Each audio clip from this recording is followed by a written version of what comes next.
उवाच शृणुदेवि प्रवक्ष्यामि कुञ्जिकास्तोत्रमुत्तमम् येन मन्त्रप्रभावेण चण्डीजापः शुभो भवेत् नाकवचम् नार्गलास्तोत्रम् कीलकम् न रहस्यकम् नासूक्तम् नापि ध्यानम् च न न्यासो न च वार्चनम् कुञ्जिकापाठमात्रेण दुर्गापाठफलम् लभेत् अधिगुह्यतरम् देवि देवानामपि दुर्लभम् गोपनीयम् प्रयत्नेन स्वयोनिरेव पार्वती मारणम् मोहनम् वश्यम् स्तम्भनोच्चाटनादिकम् पाठमात्रेण संसिध्ये कुञ्जिकास्तोत्रमुत्तमम् ॐ ऐं ह्रीं क्लीं चामुण्डायै विच्चे ॐ ग्लौं हूं क्लीं जूं सः ज्वालय ज्वालय ज्वल ज्वल प्रज्वल प्रज्वल ऐं ह्रीं क्लीं चामुण्डायै विच्चे ज्वल हं सं लं क्षं फट् स्वाहा नमस्ते रुद्ररूपिण्यै नमस्ते मधुमर्दिनि नमः कैटवहारिण्यै नमस्ते महिषादिनि नमस्ते शुम्भहन्त्यै च निशुम्भासुरघातिनि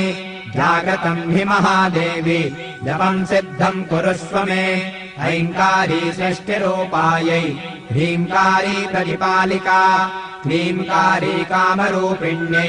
बीजरूपे नमोऽस्तु ते चामुण्डा चण्डघाती च यैकारी वरदायिनी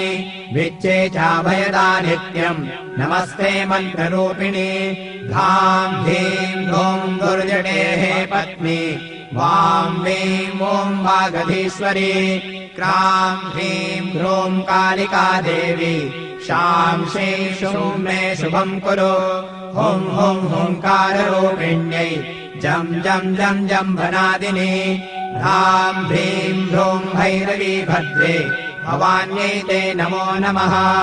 अङ्कं चं तं तं पं यं शं ह्रीं धूं ऐं वीं हं शं धियाग्रं धियाग्रं त्रोटय त्रोटय दीप्तं कुरु कुरु स्वाहा वां ह्रीं ॐ पार्वती पूर्णा खां ह्रीं हुं खेचरी तथा सां श्रीं सूं सप्तशती देव्या मन्त्रसिद्धिम् कुरुष्व मे इदम् तु कुञ्जिकास्तोत्रम् मन्त्रजागर्ति हेतवे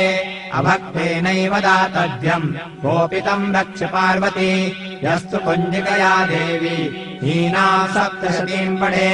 न तस्य जायते सिद्धि शरण्ये रोदनम् यथा।